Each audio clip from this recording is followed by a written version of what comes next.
Saudara, sejak mendeklarasikan Prabowo Subianto sebagai bakal capres, sikap Demokrat melunak soal narasi perubahan.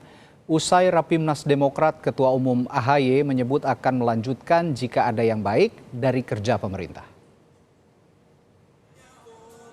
AHY tetap menitipkan visi perubahan dan perbaikan jika ada yang belum terlaksana, diantaranya urusan ekonomi dan kesejahteraan. Tapi untuk hal-hal yang sudah baik, AHY menegaskan punya semangat pula untuk melanjutkan. Penekanan ini disampaikan usai deklarasi Prabowo sebagai baca pres. Sejalan Demokrat masuk ke koalisi perubahan.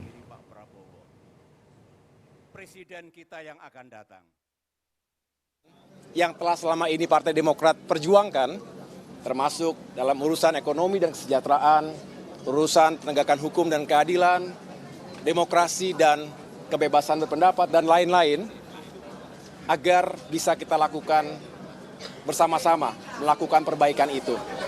Tidak ada yang sempurna, kita tahu, dan saya senang karena Pak Prabowo juga punya semangat yang sama, bahwa jika ada yang baik, lanjutkan, tetapi kalau ada yang belum baik, kita perbaiki bersama.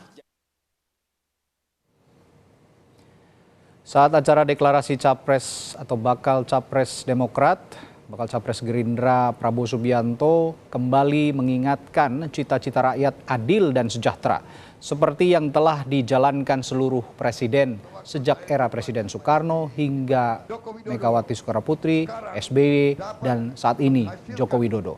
Kelanjutan pembangunan bangsa. Inilah yang menjadi cita-cita semua pendiri bangsa kita, semua presiden kita.